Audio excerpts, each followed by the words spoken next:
আমি আপনাদের একটা আবদার করব, রাতের বেলা যদি পারেন সপ্তাহে একদিন অথবা মাসে একদিন যদি পারেন, ভাই পারলে তো নিয়মিত, না পারলে সপ্তাহে একদিন, মানে নিয়ত করেন, ওয়াদা না, ওয়াদা করলে তো আবার পুরা করতে হবে।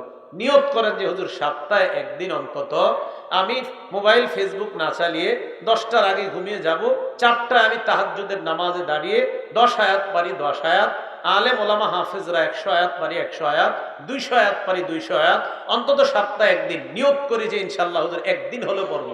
ইনশাআল্লাহ নিয়ত আছে তো ইনশাআল্লাহ। রাতের বেলা কেন পড়বেন দেখেন, রাতে নামাজে কোরআন পড়লে আল্লাহর সাথে আপনার আজীব একটা গোপন সম্পর্ক তৈরি হবে। যদি রাতে কোরআন তেলাওয়াত করেন, বিশ্বাস করেন, এটা হাদিস শোনামুনি। আচ্ছা, একটা কিতাব আছে, নাম হলো আল মুস্তাদরাক লিল হাকিম। এই কিতাবের 5966 নাম্বার হাদিস, 5966। এই কিতাবের মধ্যে আসছে রাসূল আকরাম সাল্লাল্লাহু আলাইহি সাল্লাম একদিন রাতের বেলা তার এক সাহাবার পাশ দিয়ে অতিক্রম করলেন। মাররা রাসূলুল্লাহ সাল্লাল্লাহু আলাইহি ওয়াসাল্লাম বিআবি মুসা আল আশআরি যাতা লাইলাতিন ওয়া আবু মুসা ইয়াকরা। নবীজি সাল্লাল্লাহু আলাইহি ওয়াসাল্লাম এক রাতে আবু মুসা রাদিয়াল্লাহু তাআলা আনহুর পাশ দিয়ে অতিক্রম করলেন। আবু মুসা তখন নামাজে কোরআন তেলাওয়াত করতেছিলেন। আল্লাহ নবীর সাথে আম্মা জান আয়েশা সিদ্দিকা রাদিয়াল্লাহু তাআলা আনহাও ছিলেন। ফাকামা, হাদিসের মধ্যে আসছে নবী এবং তার বিবি দাঁড়িয়ে যায়, পিছনে দাঁড়িয়ে গেছে, কিছু বলে না, চুপচাপ দাঁড়িয়ে গেছে। ওয়াস্তামাআ লিকিরাআতিহি, দেখেন ইস্তিমা শব্দের অর্থ মনোযোগ সহকারে কান পেতে নবীজি এবং তার বিবি আম্মাজান আয়েশা সিদ্দিকা রাদিয়াল্লাহু তাআলা আনহা দুজনে সাহাবার কোরআন তেলাওয়াত কান পেতে মনোযোগ সহকারে সাহাবাকে না জানিয়ে আস্তে আস্তে তার কোরআন তেলাওয়াত শুনতেছে। তো তেলাওয়াত যখন শুনতেছিল, তেলাওয়াত শুই না ফামাজয়া, চুপে চুপে চলে গেছে, বলে নাই। এই জন্য আপনারা এই আমলটা করতে পারেন, কোথাও যখন দেখবেন কেউ সুন্দরভাবে কোরআন তেলাওয়াত করে, ডিস্টার্ব না করে চুপচাপ শুনবেন। রাসূল সাল্লাল্লাহু আলাইহি সাল্লাম আর তার বিবি শুনলেন, না জানায় চলে গেছে। শেষে একটা মজার ঘটনা ঘটছে, দেখেন বিসমিল্লাহ।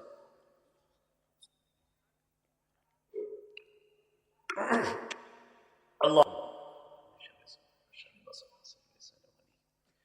রাসূল আকরাম সাল্লাল্লাহু আলাইহি সাল্লামের সাহাবা আবু মুসা রাদিয়াল্লাহু তাআলা ফালাম্মা আসবাহ আবু মুসা, যখন সকাল হলো, আতান নবী সাল্লাল্লাহু আলাইহি ওয়াসাল্লাম, আল্লাহর নবীর কাছে আসলেন। নবীজির কাছে আসার পর আল্লাহর নবী বললেন, মাররতু বিকাল বারিহাতা আবু মুসা, রাতের বেলা আমি তোমার পাশ দিয়ে অতিক্রম করলাম। রাতের বেলা তোমার পাশ দিয়ে যাওয়ার সময় দেখলাম তুমি নামাজে কোরআন তেলাওয়াত করতেছিলা। আমার সাথে আয়েশা ছিল, ফাস্তামা'না লিকিরাআতিকা, আমরা দুজন দাঁড়িয়ে দাঁড়িয়ে তোমার কোরআন তেলাওয়াত মনোযোগ সহকারে শুনলাম। সাহাবী কি কয় দেখেন, আবু মুসা বলে, ইয়া রাসূলুল্লাহ লাউ আলিমতু বিমাকানিক, হুজুর আমি যদি জানতাম আপনি দাঁড়ায় রয়েছেন আমার পিছনে, আমি যদি জানতাম, দেখেন কি কয়, লাহাব্বারতু লাকা তাহবীরা, আরো সুন্দর করে সুর দিয়ে কোরআনটা আমি পড়ার চেষ্টা করতাম। আমি যদি জানতাম হুজুর আপনি আমার পড়া শুনেন, আরো সুন্দর করে কোরআনটা পড়তাম। ইস হুজুর একটু যদি জানতাম, তাহলে কোরআন বেশি সুন্দর করে পড়া চেষ্টা করা, ঠিক না? আল্লাহ তৌফিক দান করেন। নারী পুরুষ মা বোন সকলকে আমরা যেন কোরআন বিশুদ্ধভাবে পড়তে পারি, আল্লাহ তৌফিক দান করেন। ঘরে ঘরে নিয়ম করে ফেলেন, স্কুল কলেজ ইউনিভার্সিটি যেখানেই পড়ো তুমি, ফজরের নামাজের পর তোমার প্রথম কাজ কোরআন তেলাওয়াত করা। বিবিরে বলেন ঝাড়ু দাও আর নাস্তা বানাও, যা করো প্রথমে কোরআন তেলাওয়াত, তারপর ঝাড়ু, তারপর নাস্তা, আগে কোরআন তেলাওয়াত। প্রত্যেকটা ঘরে ঘরে নিয়ম চালু করে দেন। রাসূল সাল্লাল্লাহু আলাইহি সাল্লামের সাহাবা আব্দুল্লাহ ইবনে মাসউদ রাদিয়াল্লাহু তাআলা, বুখারী শরীফের 5055 নাম্বার হাদিসের বর্ণনা। নবীজি সাল্লাল্লাহু আলাইহি সাল্লাম একদিন তার সাহাবা আব্দুল্লাহ ইবনে মাসউদ রাদিয়াল্লাহু তাআলা আনহুকে বললেন, ইকরা আলাইয়া ইয়া ইবনে মাসউদ, ও ইবনে মাসউদ তুমি আমাকে কোরআন পড়ে শোনাও। আব্দুল্লাহ ইবনে মাসউদ রাদিয়াল্লাহু তাআলা জবাব দিলেন, ইয়া রাসূলুল্লাহ আআকরাউ আলাইকা উনজিলা, আমি আপনাকে কোরআন পড়ে শোনাবো, কোরআন আপনার উপর নাজিল করা হয়েছে। নবীজি বললেন, ইন্নী উহিব্বু আন আসমা'হু মিন গায়রি, আমার এটা ভালো লাগে, আমি অন্যের কাছ থেকে কোরআন শুনতে, এটাও আমি নবীর ভালো লাগে। তুমি আমাকে কোরআন পড়ে শোনাও, এটা আমার ভালো লাগে। তাহলে কোরআন পড়ার দলিলও পাইলাম, কোরআন অন্যের কাছ থেকে শোনারও দলিল পাইলাম। মাঝে মাঝে অন্যকে কোরআন আপনি শোনাবেন। নবীজি সাল্লাল্লাহু আলাইহি ওয়াসাল্লাম তার সাহাবা উবাই ইবনে কাব রাদিয়াল্লাহু তাআলা আনহুকে ডাক দিয়ে বললেন, উবাই, সহিহ বুখারীর বর্ণনা 4960 নম্বর হাদিসের বর্ণনা। আল্লাহ নবী উবাই ইবনে কাবকে বলে, উবাই, ইন্নাল্লাহা আমারানি আন আকরা আলাইক। উবাই, আল্লাহ আমাকে আদেশ করছে আমি যেন তোমাকে কোরআন পড়ে শোনাই। দেখেন এই জায়গায় কি হয়েছে, একটা ঘটনা ঘটছে এই জায়গায়। আমি যেন তোমাকে কোরআন পড়ে শোনাই উবাই, আল্লাহ আমাকে আদেশ করছে। উবাই ইবনে কাব কই, ইয়া রাসূলুল্লাহ, আল্লাহু সাম্মানি লাকা, হুজুর আল্লাহ কি আমার নামটা আপনার কাছে নিছে? মানে আল্লাহ কি এরকম বলছে যে উবাইকে, এই উবাই আমার নামটাকে আল্লাহ নিজ কুদরতি ভাবে উচ্চারণ করছে ওনার মুখে, কুদরতি মুখে, যে উবাই? নবীজি বললেন, হ্যাঁ, আল্লাহু সাম্মাক আলী, আল্লাহ তোমার নাম নিয়েই বলছে আমি যেন তোমাকে কোরআন শোনাই। তাহলে দেখেন নবীজির সাহাবা, তাদের মর্যাদা কি পরিমাণ। এই উবাই ইবনে কাব রাদিয়াল্লাহু তাআলা আনহু, উনি ছিলেন সাহাবাদের মধ্যে কারীদের মধ্যে শ্রেষ্ঠ একজন কারী। দেখছেন কোরআনের সাথে সম্পর্ক থাকার কারণে উবাই ইবনে কাবের আল্লাহর সাথে কতটা গভীর সম্পর্ক, যে আল্লাহ পাক উবাই ইবনে কাবের নাম নিয়ে, সহিহ বুখারীর বর্ণনা, নাম নিয়ে বলতেছে উবাই ইবনে কাবকে, হাবিব, ও আমার হাবিব, আপনি উবাই ইবনে কাবকে পড়া শোনান। তাহলে বলেন, কোরআন অন্যের কাছ থেকে শোনা, কোরআন পড়া, অন্যকে শোনানো, সবগুলার ফজিলত আছে না নাই? তো বলছিলাম আপনারা রাতের বেলা অন্তত শীতকালে একটু কোরআন সপ্তাহে একদিন পড়বেন। কেন পড়বেন? যদি পারেন নামাজে, না পারলে এমনি পড়বেন। তাহলে বলেন তো, নামাজে পড়া এটাও মাদ্রাসায় হচ্ছে, আবার এমনি পড়া হাফেজে ছাত্রগুলা রাত্রে 3:30 4টা বাজে উঠা পড়তেছে, মাশাআল্লাহ। মুসলিম শরীফের 796 নাম্বার হাদিসটা মন দিয়ে শোনেন। একজন সাহাবার নাম আপনারা একটু কষ্ট করে মনে রাখবেন, যেন ভবিষ্যতে সবাই শোনাইতে পারেন বর্ণনাটা। গল্প আকারে হাদিসটা আপনারা শোনাই দিবেন। সাহাবার নাম উসাইদ ইবনে হুজাইর। পুরাটা মনে রাখা দরকার নাই, শুধু মনে রাখেন উসাইদ। বলেন তো কি নাম? উসাইদ। এই উসাইদ রাদিয়াল্লাহু তাআলা আনহু বলেন, এক রাতে আমি আমার ঘোড়ার আস্তাবলের মধ্যে কোরআন পড়ছিলাম। আমার ছেলের নাম ইয়াহইয়া, এই ইয়াহইয়া পাশে শোয়া। আকরাউ ফি মিরবাদি, আমি আমার ঘোড়ার আস্তাবলের মধ্যে কোরআন পড়ছিলাম। আমি যখন কোরআন পড়তে লাগলাম, জালাত ফারাসুহু, হঠাৎ কোরআন পড়ে ওনার ঘোড়াটা লাফায়, কোরআন পড়ে ওনার ঘোড়া লাফায়, কোরআন পড়ে না, ঘোড়া লাফায় না। ফাকরা সুম্মা জালাত আইজাদ, কিছুক্ষণ থেমে উনি আবার কোরআন পড়ে, আবার ঘোড়া লাফায়। ফাকরা সুম্মা জালাত উখরা, আবার কিছুক্ষণ থেমে আবার কোরআন পড়ে, আবার ঘোড়া লাফায়। উসাইদ ইবনে হুজাইর দেখে বারবার যদি আমি আবার কোরআন পড়ি, ঘোড়া এত পরিমাণ লাফায়, ঘোড়া লাফাইতে লাফাইতে না জানি আমার সন্তান ইয়াহিয়ার উপর পাড়া পড়ে পদপিষ্ট করে আমার সন্তানটা মেরে ফেলে।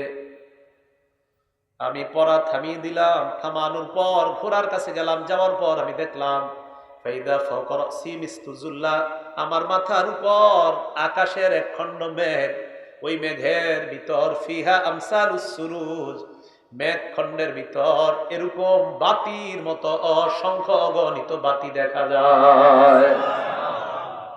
ঘটনা কি? ফালাম্মা গাদাউতু আলা রাসূলিল্লাহি সাল্লাল্লাহু আলাইহি ওয়াসাল্লাম, সকালে আল্লাহ রাসূলের কাছে আসলাম। আসার পর বললাম, ইয়া রাসূলুল্লাহ, রাতের বেলা একটা ঘটনা ঘটছে, আপনাকে জানাইতে আসছি। কই কি? বলো। বাইনামা আনাল বারিহাতা আকরাউ ফি মিরবাদি, রাতের বেলা, গত রাতে আমি আমার ঘোড়া আস্তাবলের মধ্যে কোরআন পড়ছিলাম। হঠাৎ আমি দেখলাম আমার ঘোড়া লাফায়। নবীজি বলেন, ইতরা ইবনা হুজাইর, তুমি যদি আরো তেলাওয়াত করতা। উসাইদ ইবনে হুজাইর বলেন, হুজুর আরো পড়লাম, ঘোড়া আরো লাফায়। একটু মন দিয়ে বুঝেন। নবীজি আবার বললেন, ইকরা ইবনে হুজাইর, ও উসাইদ ইবনে হুজাইর, তুমি যদি আরো পড়তা। সাহাবী জবাব দেয়, হুজুর আমি আরো পড়লাম, ঘোড়া আরো লাফায়। নবীজি কয়, তারপর? হুজুর পড়া থামাই, ঘোড়ার লাফ থেমে যায়। নবীজি কয়, যদি আরো পড়তা। ঘটনা কি? কি হইল? সাহাবী উসাইদ ইবনে হুজাইর বলে, ইয়া রাসূলুল্লাহ, আর পড়ি নাই। কেন? খাশিতু আন তাতা ইয়াহইয়া, আমি আশঙ্কা করলাম আর যদি কোরআন পড়ি ঘোড়া লাফাইতে লাফাইতে আমার সন্তানের উপর পড়ে আমার সন্তানটা না জানি হত্যা করে ফেলে। তুমি যদি আরো পড়তা। সুবহানাল্লাহ, ঘটনা কি? আচ্ছা, উসাইদ ইবনে হুযাইরকে নবীজি ঠিক আছে, তারপর বলো। এরপর হুজুর আমি আমার ঘোড়ার কাছে গেলাম, যাওয়ার পর দেখলাম আমার মাথার উপর মেঘখণ্ড, এটার মধ্যে বাতি দেখা যায়। আরো জাতফিল জাউই, হঠাৎ দেখলাম এই মেঘখণ্ড বাতি সহ শূন্যের মধ্যে বিলীন হয়ে যায়। হাত্তা মা আরাহা, এক পর্যায়ে আর দেখতে পাই না। নবীজি বলেন, ইস যদি আরো পড়তা। তিলকাল মালাইকাতু তাসতামিউ ইলাইকা, এগুলা বাতি না, আল্লাহর ফেরেশতা মনোযোগ সহকারে তোমার কোরআন তেলাওয়াত শুনতেছিল। ফেরেশতা। যেমন বললাম একটু বইরেন তাহাজ্জুদের সময়, বাকি কারো ঘুম ডিস্টার্ব করা যাবে না, আশেপাশে মানুষের জন্য ঘুম ডিস্টার্ব না হয়, খেয়াল রাখতে হবে, সতর্কতা। একটু বইরেন যে আল্লাহ শুনে আর ফেরেশতারা শুনতেছে আপনার তেলাওয়াত। হাদিস শেষ হয় নাই, নবীজি সাল্লাল্লাহু আলাইহি সাল্লাম বলে, সাইয়্যিদ লাউ করাতা আসবাহ, তুমি যদি সকাল পর্যন্ত একটু পড়তা। ইয়ারাখান নাস মা তাস্তাতিরু ইলাইহিম, সকাল পর্যন্ত যদি কোরআন পড়তা, ফজরের আজান শোনার পর যে মুসল্লিরা তোমার বাড়ির সামনে দিয়ে মসজিদে আসতো, স্বচক্ষে আল্লাহর ফেরেশতাদেরকে দেখতে পাইতো। পড়বেননি? বলেন না একটু পড়বেননি? বলেন তাহাজ্জুদের সময় মা বোনরা আপনারা কোরআন পড়েন, আল্লাহর সাথে সম্পর্ক কায়েম করেন, দেখবেন আল্লাহ তাআলা। আমি কিভাবে বলি জানেন? যে কালকে সকাল থেকে শুরু করেন, কালকেই বরকত দেখা শুরু করবেন। দেরি করেন না যে হুজুর না 3 দিন পরে, না না, আগামীকাল থেকেই শুরু করেন, আগামীকাল থেকেই বরকত দেখা শুরু করবেন, কালকে থেকে শুরু করবেন, দেরি করেন না। আল্লাহ আমাদেরকে আমল করার তৌফিক দান করেন। রাতের বেলা তাহাজ্জুদের সালাতে তেলাওয়াত, এটা বড়রাও পড়তে পারবে, ছোটরাও পারবে। বড়রাও পারবে, ছোটরাও উৎসাহমূলক যদি তাদেরকে পড়ানো হয় জায়েজ। সহিহ বুখারীর 699 নম্বর হাদিসের বর্ণনা, عن عبد الله بن عباس رضي الله تعالى عنهما قال بت عند خالتي ميمونة رضي الله تعالى عنها। আব্দুল্লাহ ইবনে আব্বাস রাদিয়াল্লাহু তাআলা আনহুমার বর্ণনা, তিনি বলেন, আমি আমার খালা মাইমুনা রাদিয়াল্লাহু তাআলা আনহার বাড়িতে রাতের বেলা অবস্থান করলাম। হাত্তা ইযান তাসাফাল লাইল, রাত যখন অর্ধেক হয়ে যায়। এটা বুখারীর 699 নম্বর হাদিস। এই হাদিসে আবার আসতেছে, আপনাদেরকে সহিহ বুখারীর 183 নম্বর হাদিসে ঘুরাই আনি আবার, এখানে আসবো কিন্তু। আব্দুল্লাহ ইবনে আব্বাস বলেন, রাতের বেলা, ওই হাদিসটা লম্বা আর কি, রাত যখন অর্ধেক হয় আল্লাহ নবী উঠলেন, উঠার পর তাকান আমার দিকে, জাআলা ইয়ামসাহুন নাওমা আন ওয়াজহিহি, চেহারা থেকে এইভাবে ঘুম দূর করতেছিলেন, চোখ মুছে, মুখ মুছে। আচ্ছা আমার সাথে ওয়াদা করেন, এটা ওয়াদা করতে হবে, এটা আর নিয়ত না, এটা ওয়াদা। এটা কি কষ্ট? আজকে দেখে আমরা ঘুম থেকে উঠা, আমার ঘুম যাক আর না যাক, এমন করলে আমার নবীজি করছেন, আমরা করবো ইনশাআল্লাহ। রাসূল সাল্লাল্লাহু আলাইহি সাল্লাম উঠা এমন করতেন, এমন করতেন। ঘরের মধ্যে একটা ঝুলন্ত মশক ছিল, এটার কাছে নবীজি যাইতেন। এটা যদি পারেন সুন্নতটা আদায় করতে, একটা ঝুলন্ত মশক রাখবেন, পাত্র রাখবেন। আমি একবার করে এলাকায় গেছি, গিয়ে দেখি মাশাআল্লাহ ওই ঘরে এরকম সুন্নতি সিস্টেম চালু, একদম দেশ গ্রামে। কিন্তু দেশ গ্রামে মানুষ যে এতভাবে সুন্নত পালন করে, আলেমের ঘর তো দেখলাম মাশাআল্লাহ, উনি ঘরটা রাসূল সাল্লাল্লাহু আলাইহি সাল্লাম রাতের তাহাজ্জুদের সময় যেই যে আমল, যেই যেই জায়গায় সিস্টেম, ওনার মশক থাকতো, মেসওয়াক থাকতো, ওযুর পানি ঠিক ওইভাবে ওনার ঘরে সিস্টেম করা দেখলাম। এই যুগে আমাদের দেশেও মাশাআল্লাহ রাসূল সাল্লাল্লাহু আলাইহি সাল্লামের সুন্নাহ পরিপূর্ণভাবে পালন করার লোক এখনো আছে। তো আব্দুল্লাহ ইবনে আব্বাস রাদিয়াল্লাহু তাআলা আনহুমা বলেন, রাসূল সাল্লাল্লাহু আলাইহি সাল্লাম ওযু করলেন, আমি ওযু করলাম। খুব মন দিয়ে শুনেন, উনি কিন্তু ছোট মানুষ, আব্দুল্লাহ ইবনে আব্বাস ছোট মানুষ। হ্যাঁ, আপনাদের প্রশ্ন হবে হুজুর যে ছোট, এটার দলিল কি? দলিলটা পরে দিচ্ছি। উনি কিন্তু ছোট মানুষ, উনি ওযু করলেন। ওযু করার পর আল্লাহ রাসূল সালাতে দাঁড়াইলেন। এবার আবার সহিহ বুখারীর 699 হাদিসে চলে আসে, ফাকুমতু আন ইয়াসারিহি, আমি নবীর বাম পাশে দাঁড়াইলাম। আখাযা বিরাসি, নবী আমার মাথা ধরলেন, ধরার পর আকাবানি আন ইয়ামিনিহি, নবী আমাকে তার ডান পাশে দাঁড় করাইলেন। এরপর আল্লাহ নবী 2 রাকাত সালাত আদায় করলেন। এইভাবে মোট 13 রাকাত তাহাজ্জুদের সালাত করলেন। 8 রাকাত তাহাজ্জুদ, 3 রাকাত বিতির, 2 রাকাত ফজরের সুন্নত। ঘটনা কিন্তু রমজানের বাহিরের ঘটনা।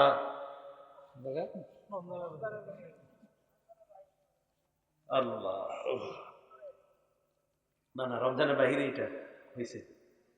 ফজরের আগে যে সুন্নত, ওই তাহাজ্জুদ ভিতির সুন্নত মোট কয় রাকাত পড়ছে? 13 রাকাত। আল্লাহ বুঝার তৌফিক দান করেন। আচ্ছা আচ্ছা, ঠিক আছে, দেখতে দেন দেখতে দেন, ঠিক আছে ঠিক আছে। তো রাসূল আকরাম সাল্লাল্লাহু আলাইহি সাল্লামের সাহাবী আব্দুল্লাহ ইবনে আব্বাস রাদিয়াল্লাহু তাআলা আনহুমা বলেন যে আমি রাসূল সাল্লাল্লাহু আলাইহি সাল্লামের ডান পাশে দাঁড়ালাম। নবীজি সাল্লাল্লাহু আলাইহি সাল্লাম দুই রাকাত সালাত আদায় করলেন, আমিও সালাত আদায় করলাম নবীজির সাথে। আমি ছোট্ট মানুষ ছিলাম। ওই রাতে নবীজি সাল্লাল্লাহু আলাইহি সাল্লাম আমার জন্য দোয়া করেছিলেন, আল্লাহুম্মা আল্লিমহুল কিতাব ওয়া ফাক্কিহু ফিদ্দীন। অন্য জায়গায় আছে আল্লাহুম্মা আল্লিমহুল কিতাব, আরেক জায়গায় আছে আল্লিমহুত তা'ওয়িল। আল্লাহ, আপনি এই ছেলেটাকে, এই আব্দুল্লাহ ইবনে আব্বাসকে কিতাব এবং দ্বীনের সহি বুঝ দান করেন। অন্য বর্ণনায় আছে আল্লাহ কোরআনের ব্যাখ্যা আপনি তাকে শিখাইয়া দেন। রাসূল সাল্লাল্লাহু আলাইহি সাল্লামের এই দোয়ার বরকতে আব্দুল্লাহ ইবনে আব্বাস রাদিয়াল্লাহু তাআলা আনহুমাকে আল্লাহ পুরা পৃথিবীর মুফাসসিরদের সম্রাট বানিয়ে দিয়েছে। এখন আসেন, হাদিস শেষ হয়নি। তো রাসূল সাল্লাল্লাহু আলাইহি সাল্লাম তাহাজ্জুদের তেলাওয়াত করলেন, উনিও তাহাজ্জুদ পড়লেন। এখন প্রশ্ন হলো, আব্দুল্লাহ ইবনে আব্বাস রাদিয়াল্লাহু তাআলা আনহুমার বয়স ছিল কত? মুসনাদে আহমদ হাদিস নাম্বার 3437 নাম্বার হাদিস। আব্দুল্লাহ ইবনে আব্বাস বলেন, আমি আল্লাহ রাসূলের সাথে যেই রাতে তাহাজ্জুদের সালাত আদায় করলাম, ওয়া আনা ইয়াউমা ইযিন ইবনু 10 সিনিন, আমার বয়স ছিল তখন 10 বছর। কয় বছর? এখন বলেন, হেফজখানার ছাত্ররা রাত 4টা 4:30টায় উঠে তাহাজ্জুদ যদি উস্তাদরা উৎসাহ দেয় তাদেরকে পড়ার জন্য, এটা কি ভালো না খারাপ? ভালো। আর ওই সময় যদি তারা আল্লাহর কাছে দোয়া করে তাহাজ্জুদের সময়, এটা কি ভালো শিক্ষা না খারাপ? এখন কথা হলো, ওই সময় দোয়া করতে হবে কেন? এখন দোয়া করলেও তো হয়, আল্লাহ তো সবসময় দোয়া কবুল করতে পারেন। হ্যাঁ, ওই সময় আল্লাহ স্পেশাল দোয়া কবুল করেন। দলিল বুখারী শরীফের 1145 নাম্বার হাদিসের বর্ণনা। قال رسول الله صلى الله عليه وسلم ينزل ربنا تبارك وتعالى الى السماء الدنيا في كل ليله। আল্লাহ পাক রব্বুল আলামিন প্রত্যেক রাতে হিনা ইয়াবকা সুলুসুল লাইলিল আখির, রাতের শেষ তৃতীয়াংশ, রাতের শেষ তৃতীয়াংশে আল্লাহ পাক প্রথম আসমানে প্রত্যেক রাতে আসে শুধু বান্দাদেরকে দেওয়ার জন্য। এখন আপনারা রাত 4টার দিকে উঠে আল্লাহর দরবারে কোরআন তেলাওয়াত করলেন, তাহাজ্জুদে কিছু তেলাওয়াত করলেন, করার পর যদি আল্লাহর কাছে আপনি হাত উঠায় বললেন, আল্লাহ মেয়েটার বিয়ে হয় না, কত ঘটক ধরলাম কাজ হয় না, দেখেন কেউ কিন্তু দেখতেছেন আপনারে, আশেপাশে সব ঘুমায়, সব ঘুমাইতেছে, আর আপনি আল্লাহর আল্লাহ এইভাবে বললেন, এইভাবে মান অভিমানে বললেন, আল্লাহ আমি আর আপনি ছাড়া তো কেউ নাই, সবাই তো ঘুমাইতেছে, আল্লাহ আমি তাহাজ্জুদে তেলাওয়াত করলাম মাবুদ তোমারে খুশি করার জন্য, আমার মেয়েটার বিয়ে হয় না, আল্লাহ আপনি চাইলে খুব দ্রুত এটার ব্যবস্থা হয়ে যাবে, আল্লাহ খুব দ্রুত ব্যবস্থা করে দেন। আরে আল্লাহ দোয়া কবুল করবে না তো কে করবে বলেন? তো আল্লাহ বলে, মাইয়াদউনি ফাস্তাজিব লা, কে আছো ডাকো আমাকে। প্রথম আসমানে এসে বলতেছে, আরে ডাকো আমি তোমার ডাকে সাড়া দিব, ডাকো আমি তোমার ডাকে সাড়া দিব। এরপর বলে, মাইয়াসআলুনি ফাউতিয়া, আমার কাছে চাও আমি তোমাকে দিব। এরপর বলে, ওয়ামাইয়াস্তাগফিরুনি, ক্ষমা চাও, ফাগফির লাহু, আমি তাকে ক্ষমা করে দিব। এটা আল্লাহ বলেন। দোয়া করার পর মনে রাখবেন, আপনার দোয়া কবুল হওয়ার পদ্ধতি 3টা। জোরে বলেন কয়টা? 1 নাম্বার, ইম্মা আইয়ু আজ্জিলাল্লাহু লাহ, দুনিয়াতে নগদ আল্লাহ কবুল করবে দুনিয়াতে। 2 নাম্বার, আও আইয়াদখিরা লাহু ফিল আখিরা, কবুল না করে আখিরাতের জন্য আল্লাহ এটা জমা করে রাখবে, আখিরাতের জন্য জমা করে রাখবে। 3 নাম্বার, এই দোয়াটা কবুল না করে আগামী 2 দিনের মধ্যে একটা বিপদ আপনার জীবনে ঘটতো, ওই বিপদটা থেকে আল্লাহ আপনাকে হেফাজত করবে, কবুল করবেনই দোয়া আল্লাহ। তাহলে কি কথা বুঝে আসছে সবার? এই জন্য দোয়া খুব বেশি করা আল্লাহর কাছে, আল্লাহ তৌফিক দান করেন। তো বলছিলাম 1145 নাম্বার হাদিস, আল্লাহ আমাদেরকে ডাকে, আসো আমার কাছে দোয়া করো। তো রাতের বেলা তাহাজ্জুদের সালাত পড়ে আল্লাহর কাছে দোয়া করা এইভাবে। আরেকটা হাদিস মনে রাখবেন, সহিহ বুখারীর 413 নাম্বার হাদিস। ক্বালা রাসূলুল্লাহ সাল্লাল্লাহু আলাইহি ওয়াসাল্লাম, নবীজি বলেন, কোন বান্দা যখন নামাজের মধ্যে থাকে, ইউনাজি রব্বা, আল্লাহর সাথে চুপে চুপে নিবৃতে কথা বলতে থাকে। চুপে চুপে নিবৃতে কথা বলে, এই কথাটা মনে রাখবেন। এখন রাত 3টা 4টায় কিন্তু সবাই ঘুমায়, ওই টাইমে আল্লাহর সাথে কথাটা কিন্তু আপনার চমৎকার হবে। হ্যাঁ, ওই টাইমে নিবৃতে চুপে চুপে আলাপটা কিন্তু একটু খুব ভালোভাবে হবে। আমি ওনার সাথে একটু কথা বলবো, ভাই আপনার সাথে একটু কথা বলবো, এখন কেউ নাই, চলেন এখনই বলি। তো ঠিক আছে বলেন। আশেপাশে মানুষ ডিস্টার্ব করবে না, না ওই সময় 3টা 4টায় কেউ ডিস্টার্ব করবে না, আশেপাশে পুরো চুপচাপ, সব চুপ। আল্লাহ আমি আর আপনি একটু নিবৃতে কথা বলেন। হাদিসে রাসূল সাল্লাল্লাহু আলাইহি সাল্লাম, সহিহ বুখারী 413, সহিহ বুখারী 416, নবীজি বলেন যখন নামাজে থাকো আল্লাহর সাথে চুপে চুপে নিবৃতে তোমার কথা চলতে থাকে। সুবহানাল্লাহ। তাহলে রাতের তাহাজ্জুদ আর রাতে তাহাজ্জুদে তেলাওয়াত করব তো ইনশাআল্লাহ। আল্লাহ তৌফিক দান করেন। আমিন। সহিহ বুখারীর 5030 নম্বর হাদিস, এটা মজার হাদিস, শোনাবনি।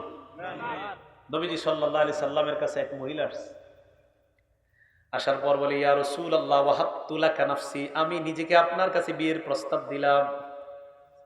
আম্মা জান আয়েশা সিদ্দিকা রাগ হয়ে যেতেন, মহিলারা এরকম এসে বললে রাদিয়াল্লাহু তাআলা আনহা।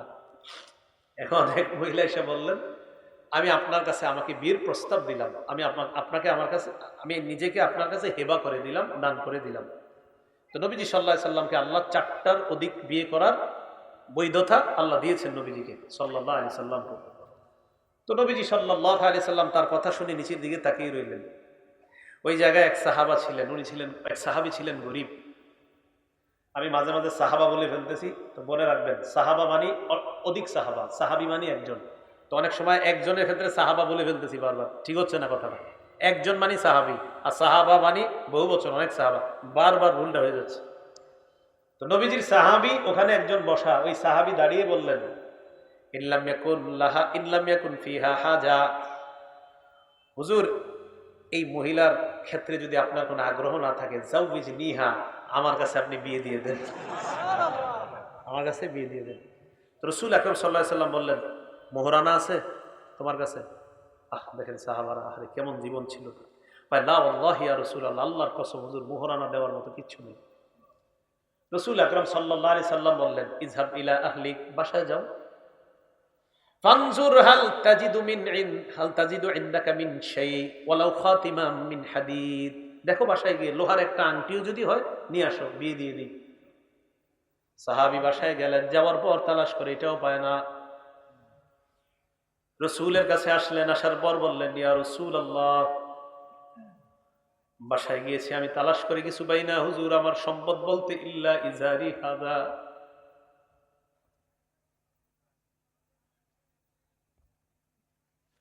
হুজুর আমার শরীরে যে কাপড়টা আছে, ইজারের বাংলা অর্থ হলো লুঙ্গি। ওই জামানা এখান থেকে পা পর্যন্ত যে কাপড় দিয়ে ঢেকে রাখা হয় এটাকে ইজার বলা হয়, এটাকে তাহবন বলা হয়, তহবন। বর্তমানে আরবরাও দেখবেন পরে এতটুকু কাটা হাতা পা পর্যন্ত পরে। রাসূল সাল্লাল্লাহু আলাইহি সাল্লামকে বলতেছে, হুজুর এই কাপড়টা ছাড়া আমার আর কিচ্ছু নেই। নবীজি সাল্লাল্লাহু আলাইহি সাল্লাম বললেন, তাহলে বিয়ে দেই কিভাবে? এটা দিয়ে যদি মোহরানা দেই তুমি কি পরবা? বিয়ে হবে না। হঠাৎ নবীজি ডাক দিলে, শোনো তোমার কাছে কি কোরআনের কিছু আছে, কোরআনের কিছু পারো? ভাই কোরআন মানুষের সম্মান বাড়ায়, কোরআন মানুষের মর্যাদা বাড়ায়। কোরআন কালকে থেকে আজকে বাসায় যাওয়ার সময় কোরআন তেলাওয়াত শুরু করে দেন, আজকে থেকে আপনার মর্যাদা বাড়া শুরু হবে।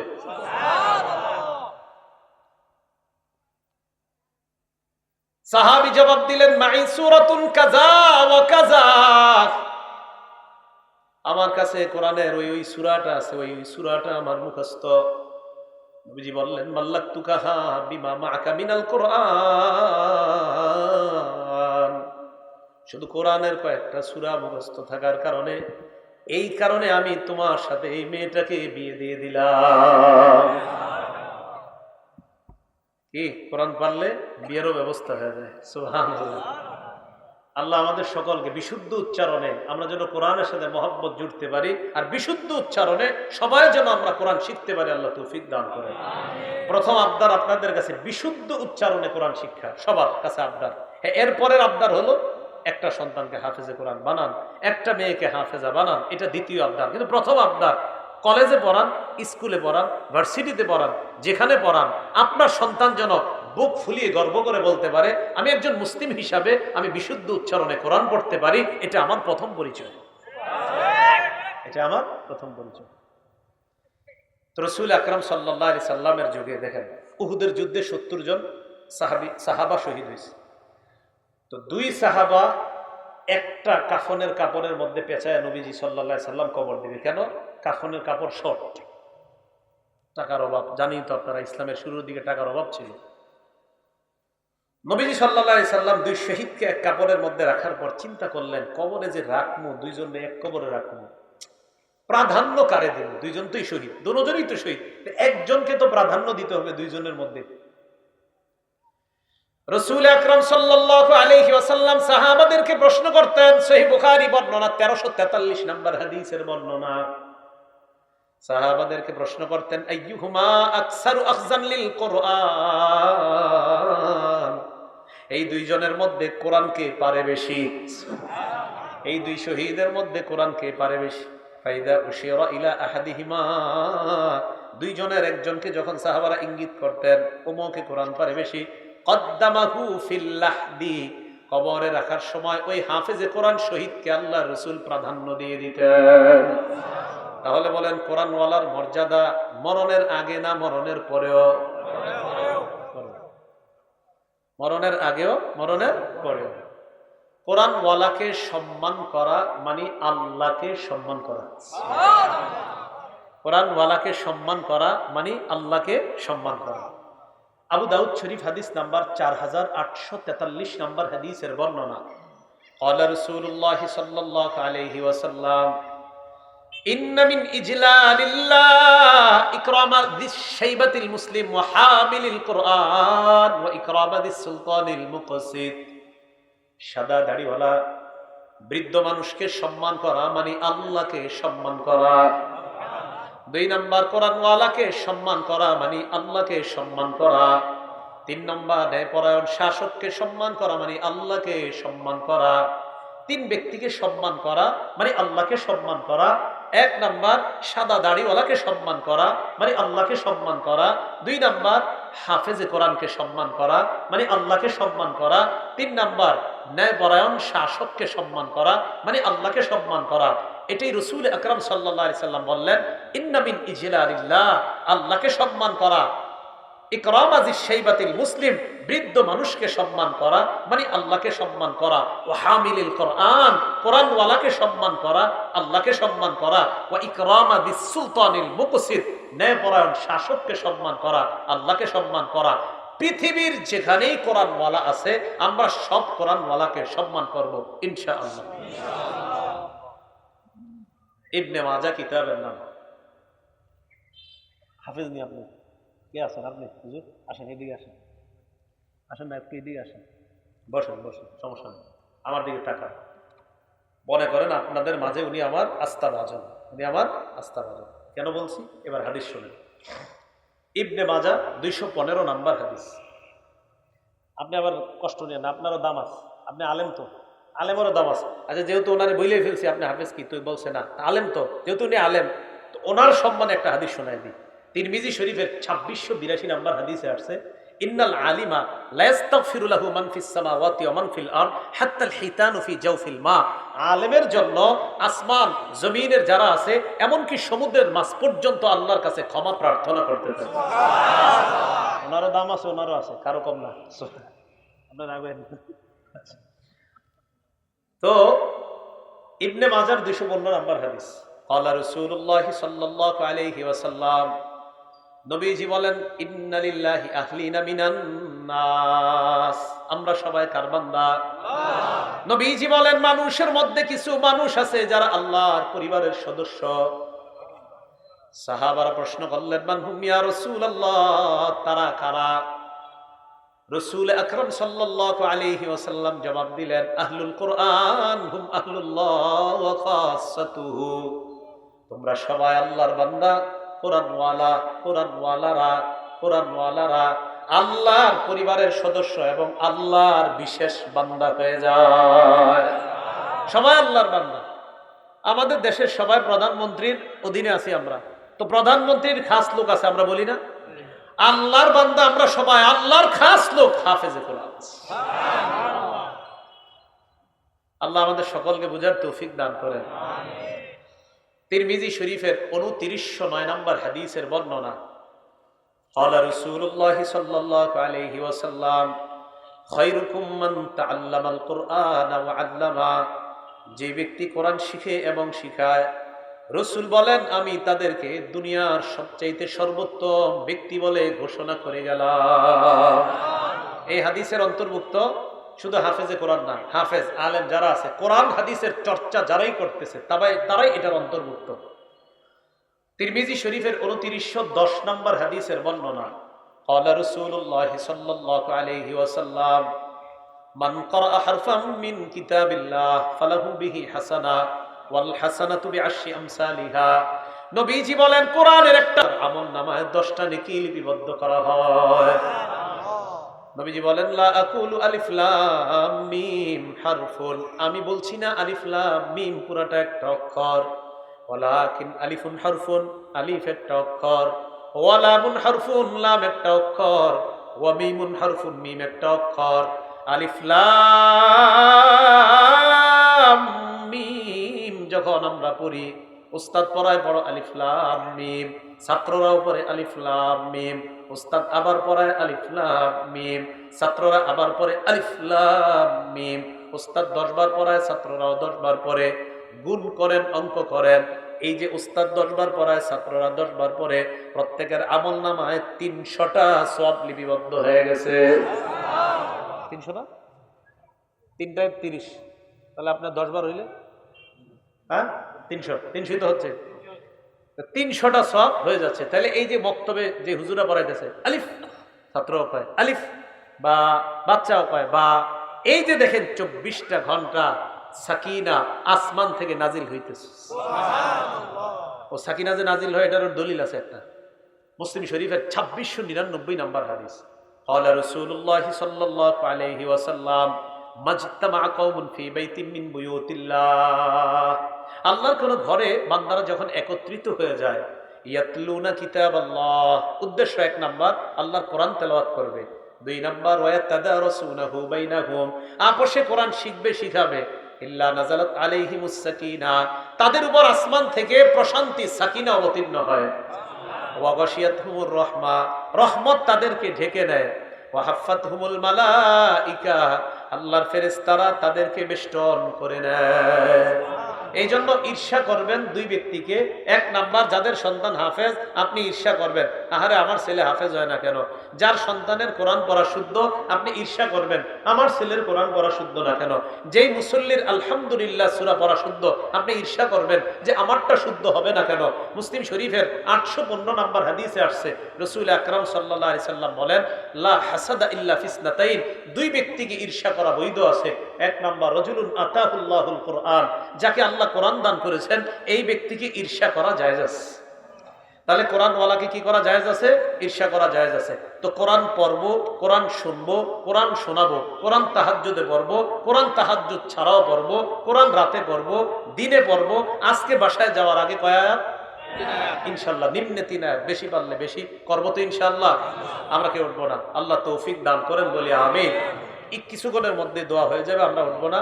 মাদ্রাসার ছাত্ররা রুমাল নিয়ে সকলের কাছে একটু যাওয়ার আবদার জানাইতেছি, খুব দ্রুত সময়, আমরা কেউ উঠবো না, কেউ উঠবো না, আমরা খুব দ্রুত সময়। ছাত্র ভাই যারা আছেন আপনারা সবার কাছে একটু যান।